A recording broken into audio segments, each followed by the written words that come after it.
My nephew laughed and repeated what his mom had said, "If you disappeared tomorrow, no one would notice."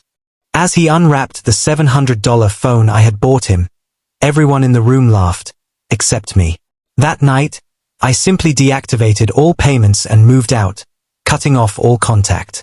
The only thing I left behind was a black backpack with a note inside. "If you disappeared tomorrow, no one would notice." My name is Aaron Reed. I'm 33-year-old. I never thought my own family would make me feel like a ghost while I was still alive. But that's exactly what happened last Thanksgiving.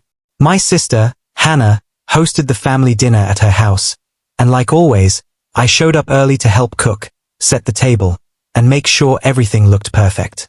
I was the one who brought gifts every year, covered extra groceries, and sometimes even paid the heating bill when my parents forgot. I didn't do it to show off. I did it because I cared. Because that's what family was supposed to mean to me. When everyone arrived, the air was thick with fake smiles and shallow hugs. My mom barely looked at me. My dad only asked if I was still wasting time at my job in tech support. And my sister joked that I was one step away from being a hermit. I laughed it off, like I always did. But when my nephew, Ethan, came running into the living room, shouting about a new iPhone, I saw Hannah smirking. She tore open the wrapping paper, glanced at the phone, and said loudly, "Wow, a $700 phone from Uncle Nobody. Must be nice having nothing better to do with your money." Everyone laughed, except me. Then Ethan repeated it, laughing harder than anyone. "If you disappeared tomorrow, no one would notice." That sentence hit me like a knife to the chest. I froze, watching the people I called family laugh at my expense, unaware, or maybe fully aware, of how deep those words cut. I stood up, quietly took my jacket, and said I needed some air. Nobody even looked up. That night, I drove home in silence, staring at the road through tears I didn't know I still had. When I walked into my apartment, I looked around at everything I had ever loaned or paid for. The furniture, the car my sister used, the phone bills, the streaming subscriptions, the small monthly transfers I sent to my parents. I realized I had been nothing more than their safety net, a walking wallet they could mock when convenient. So, I made a decision. I deactivated every single payment. The next morning, I packed a single black backpack with essentials, left a note on my kitchen counter that simply read, "If you disappeared tomorrow, no one would notice," and I left town. No goodbye, no explanations, no trace.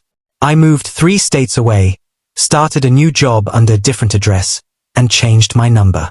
The peace I found in that silence was unreal. A few months passed, and the texts started piling in.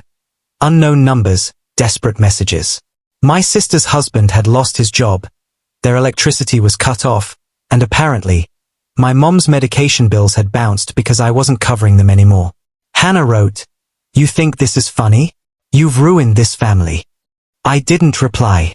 For the first time in my life, I wasn't their fixer. I wasn't the invisible one anymore. I was gone. A year later, I received an email from Ethan, my nephew. He had just turned 16. The subject line said, "I'm sorry." Inside was a long message. He told me he remembered that Thanksgiving, how he didn't understand what his mom meant, and how the day after I disappeared, the family fell apart. He said his mom blamed me for everything. Bills, tension, even their financial ruin. But deep down, he knew it wasn't my fault.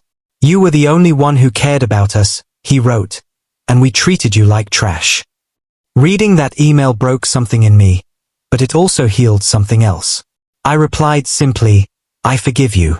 Just promise you'll never treat anyone the way your mom treated me." He wrote back within minutes, promising. I believed him. 2 months later, my parents showed up at my office. I don't know how they found me, but they did. My mom looked older, tired, smaller somehow. My dad just stared at the floor. They said Hannah was in trouble. Her husband had left, debts were piling up, and she was begging me to come back. I asked them, did she ever apologize? My mom hesitated, then whispered, "No, but she's sorry." I shook my head. Sorry is a word you earn, not one you borrow when things fall apart. I told them I'd help pay for mom's medicine again, but that was it. I wasn't returning, and I wasn't their safety net anymore. Last month, I received one final message from Hannah.